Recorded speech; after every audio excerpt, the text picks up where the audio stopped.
C'est toujours un réel plaisir, mesdames et messieurs, d'être parmi vous dans cette nouvelle édition. Bonsoir et bienvenue. À la une de l'actualité, les discussions entre Madagascar et les États-Unis concernant la poursuite de l'AGOA se poursuivent. Selon les déclarations de l'ambassadrice de Madagascar aux États-Unis, Landsou Rakhootmalal, hier, elle a rappelé que le 7 août prochain marquera l'entrée en vigueur du taux de 15% de droits de douane imposés par les autorités américaines sur les exportations de Madagascar vers les États-Unis. Détails sur les images de Nzar Ndjiansou. La mise en œuvre de la taxe de 47% sur les exportations vers les États-Unis, annoncée par le président Donald Trump en avril dernier, aurait entraîné des pertes importantes pour l'économie du pays. Raison pour laquelle des négociations ont été menées par les autorités malagasy auprès de leurs homologues américains, rappelle l'ambassadrice de Madagascar aux États-Unis, Landsou Rakhootmalal. Les négociations ont porté leurs fruits et jeudi dernier, la Maison-Blanche a publié un décret concernant 20 pays africains soumis à ces droits de douane à l'importation aux États-Unis. Pour ces 20 pays, dans Madagascar, les droits s'élèveront généralement à 15%, à l'exception de l'Algérie, de l'Afrique du Sud et de la Libye 30%, ainsi que de la Tunisie 25%. Cependant, Madagascar bénéficie encore de l'AGOA, ce qui permet à certains produits d'être exemptés de ces taxes. Ce tarif entrera en vigueur le 7 août. En plus des 20 pays africains concernés, de nombreux pays d'Asie, du Moyen-Orient et d'Amérique latine sont également touchés par cette mesure sur les exportations vers les États-Unis. Certains pays sont même soumis à des taux supérieurs à 40%, comme le Laos, 40%, ou la Syrie, 41%. Et c'est désormais officiel, Madagascar a déposé à Paris l'instrument de ratification de la Convention concernant l'assistance administrative mutuelle en matière fiscale, connue sous le nom de MAAC. Un acte qui marque l'aboutissement d'un long processus entamé en 2022 avec la signature initiale au siège de l'OCDE par la ministre de l'Économie et des Finances. Plusieurs étapes ont suivi, dont l'adoption de la loi d'autorisation, la signature du décret présidentiel, puis la ratification par les plus hautes autorités de l'État malagasy. Les détails. Grâce à cette adhésion, Madagascar rejoint les 150 juridictions faisant déjà partie de cette convention multilatérale. Un tournant majeur pour renforcer la transparence et lutter efficacement contre la fraude et l'évasion fiscale à l'échelle internationale. Jusqu'ici, le pays ne disposait que de 4 conventions fiscales bilatérales avec la France, Maurice, le Canada et le Maroc, limitant les responsabilités d'échange d'informations. Avec la MAAC, de nouvelles formes de coopération deviennent possibles, notamment des échanges automatiques ou spontanés de renseignements, l'assistance au recouvrement, les contrôles conjoints et même la notification de documents. La MAAC entrera en vigueur à partir du 1er janvier 2026. Elle couvrira une large gamme d'impôts, impôts sur les revenus, TVA, droits d'enregistrement, droits d'accise, impôts fonciers. Une avancée qui traduit l'engagement de Madagascar pour une gouvernance fiscale plus juste et plus efficace. Et dans les actualités également, les 5 personnes impliquées dans l'affaire Ambouy-Malaz ont été réparties dans différentes prisons afin d'éviter toute communication entre elles. Elles sont actuellement détenues à la prison d'Antanmour, celle d'Ambouchabib et celle de Manzakanjin, en attendant leur procès. Les détails. 3 des 5 personnes impliquées dans l'affaire Ambouy-Malaz sont actuellement placées en détention provisoire à la prison d'Antanmour, une autre à la prison d'Ambouchabib et une autre à Manzakanjin. Cette mesure a été prise pour garantir leur sécurité, mais surtout pour empêcher tout contact ou échange entre elles. À Antanmour, certaines sont placées dans l'ancien centre de traitement Covid, transformé en quartier de détention, tandis que d'autres sont dans le quartier réservé aux femmes. C'est dans ces établissements pénitentiaires qu'elles attendent leur procès, dont la date n'a pas encore été fixée, car l'enquête approfondie est toujours en cours. Et puis, dans les actualités sociales, le problème d'approvisionnement en eau potable dans le Fouktan d'Ambourvi sera bientôt résolu grâce à la mise en service du grand réservoir fraîchement achevé. Cette infrastructure alimentera 15 zones avoisinantes, profitant à plus de 30 000 habitants. Fadjessena Mireille pour plus de détails. Ce château d'eau, d'une capacité de 800 mètres cubes, sera bientôt opérationnel. Il a été conçu pour résoudre les problèmes d'alimentation en eau dans le Fouktan d'Ambourvi. Il desservira 15 zones et les 15 pompes installées à cet effet sont également prêtes à répartir l'eau dans les foyers d'après Andjiana Melasoulalaine, ministre de l'eau, de l'assainissement et de l'hygiène. Cependant, de nombreux autres problèmes d'approvisionnement en eau persistent dans les quartiers situés en hauteur de la ville de Mahazang. Néanmoins, des solutions sont déjà en cours d'élaboration par le gouvernement. La population de Mahazang, longtemps victime d'insuffisance d'approvisionnement d'eau, a exprimé une profonde reconnaissance envers les autorités pour les efforts déployés à leur égard. La construction de cette infrastructure d'envergure, réalisée par l'entreprise malagasy SMC, a duré 2 ans. 2 phases de tests et d'évaluation ont été nécessaires pour s'assurer de sa conformité aux normes avant son approbation et sa réception officielle jeudi dernier. Un espace sera dédié aux jeunes chercheurs durant le Salon de la Recherche qui se tiendra les 7 et 8 août prochains à l'Université d'Antananarive. Cette 7e édition mettra l'accent sur le développement économique et le monde de travail à Madagascar. Fadjessena Mireille. Les étudiants en master, les doctorants ainsi que les enseignants-chercheurs bénéficieront d'une plateforme d'expression privilégiée durant cette 7e édition du Salon de la Recherche. Des solutions concrètes, des savoir-faire et des résultats de recherche seront présentés à cette occasion. Environ 70 participants sont attendus. Ensemble pour une recherche au service du développement durable, tel est le thème du Salon de la Recherche qui se tiendra les 7 et 8 août prochains à l'Université d'Ankatsu. Offrir des loisirs aux enfants durant les vacances scolaires est essentiel selon les éducateurs. Cela contribue à l'ouverture d'esprit et au développement personnel des enfants. Dans ce reportage signé Fadjessena Mireille et Asnara Falzanar, focus sur une école qui a choisi de divertir tout en éduquant les enfants durant cette période. Le thème choisi par les enfants pour ces vacances est le voyage. Chaque jour, les éducateurs sélectionnent un pays et recréent un voyage immersif. Départ depuis un faux aéroport, embarquement symbolique, arrivée fictive dans un pays étranger.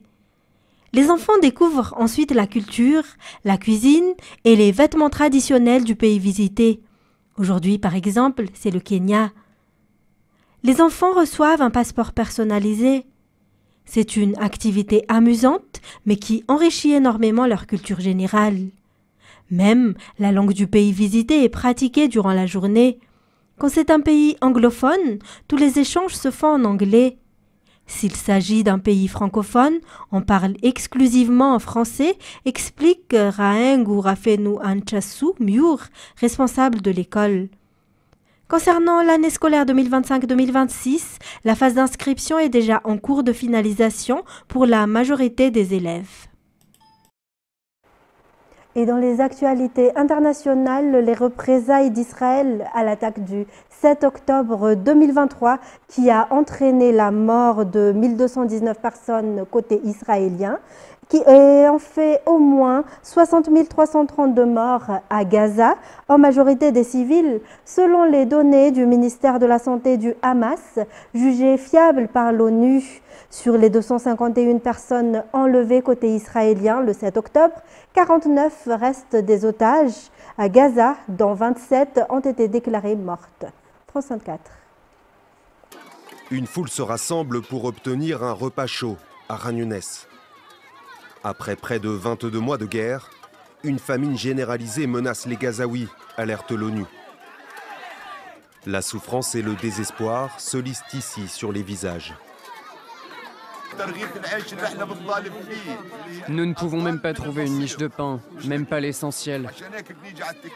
Donc nous venons ici, à la cuisine caritative, pour manger et nourrir nos enfants. Nous espérons une distribution équitable de l'aide, réalisée par des institutions telles que l'UNRWA, le Programme alimentaire mondial ou d'autres organisations internationales. Pilotée par d'anciens militaires et paramilitaires américains, la Fondation humanitaire pour Gaza, ou GHF, a été désignée début mai par Israël pour coordonner l'aide à Gaza. Résultat, un piège mortel selon Human Rights Watch. D'après le Haut-Commissariat des Nations Unies aux droits de l'homme, en 3 mois, près de 1000 Palestiniens ont été tués près des sites de la GHF en tentant de récupérer de l'aide, la plupart par l'armée israélienne. Alors que les largages aériens d'aide se multiplient depuis une semaine, ils sont loin de compenser l'absence d'acheminement routier bloqué par Israël. Le chef de l'Agence des Nations Unies dédiée à l'aide aux Palestiniens a exhorté vendredi à laisser entrer ces 6000 camions chargés d'aide.